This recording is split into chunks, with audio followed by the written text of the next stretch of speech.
लक्ष्मी का अपने घर में पूरा दबदबा था। हिटलर की तरह वो सारा काम अपने पति और बेटे से करवाती। धीरे धीरे उसके पति की तबीयत खराब रहने लगी। सुनो जी, अब आप बुजुर्ग हो गए हो, काम में भी अब हाथ आपके फुर्ती से नहीं चलते। अरे भाग्यवान, भगवान से डर। तुझसे मैंने शादी अपने इकलौते बेटे के अच्छे पालन पोषण के लिए की थी, लेकिन तूने तो उसका बेड़ा गर्क कर दिया। मैंने क्या किया? पढ़ाया लिखाया, अब नौकरी नहीं लग रही तो मैं कैसे जिम्मेदार हो गई?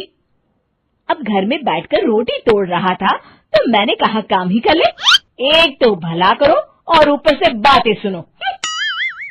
तभी सारंग वहां आ जाता है।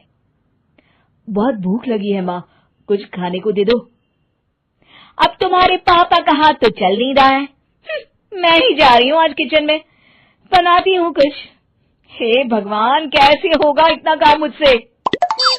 लक्ष्मी किचन में काम कर रही होती है कि तभी अचानक उसे आइडिया आता है। अरे मैं भी ना, अरे यहाँ तो फ्री की नौकरानी ला सकती हूँ मैं, फिर मैं क्यों खाना बना रही हूँ? उस दिन लक्ष्मी सारंग की पसंद का खाना बनाती है और बैठकर उसे बड़े ही प्यार से खिलाती है।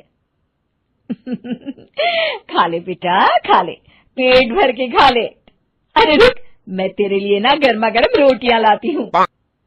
सारंग और उसके पिता एक दूसरे की ओर बड़े ही हैरानी से देखते हैं। बेटा सारंग, जरूर दाल में कुछ काला है, वरना ये औरत तो हमें बासी खाना भी सुकून से ना खाने दे। सुनील की बात लक्ष्मी सुन लेती है और जोर जोर से चिल्लाने लगती है। अरे हाँ, भलाई का तो जमाना ही नहीं रहा। एक तो आग में खुद को जलाकर तुम लोगों के लिए खाना बना रही हूँ और ऊपर से तुम्हें दाल काली लग रही है।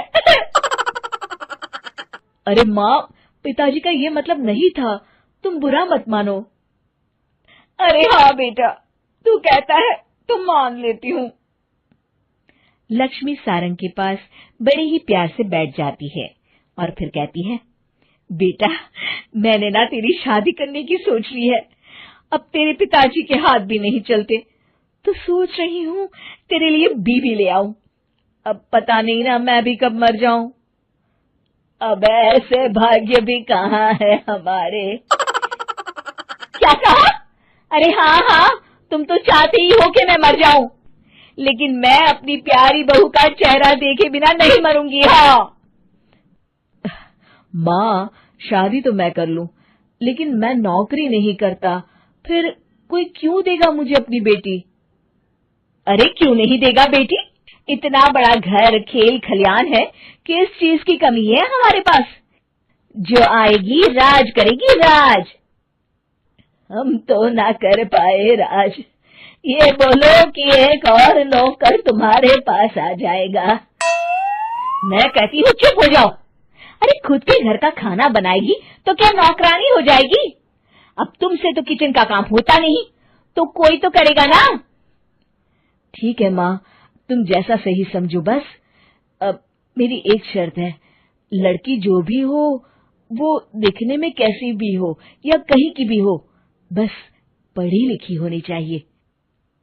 अरे हाँ, ला देंगे पढ़ी लिखी बेटा, मैंने कौन सा काम करवाना है उससे। हाँ। और फिर एक दिन पास के गांव की ही रति से सारंग की शादी हो जाती है। रति दिखने में बहुत ही सुंदर थी, साथ ही साथ काफी पढ़ी लिखी थी। रति को लक्ष्मी के सौतेले होने की बात पता नहीं थी। शुरू में जब रति ने सारंग को घर का काम करते देखा तो हैरान रह गई।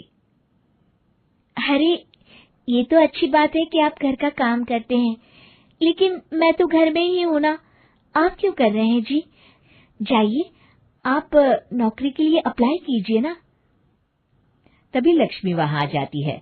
अरे रति बहू, करने दे उसे काम।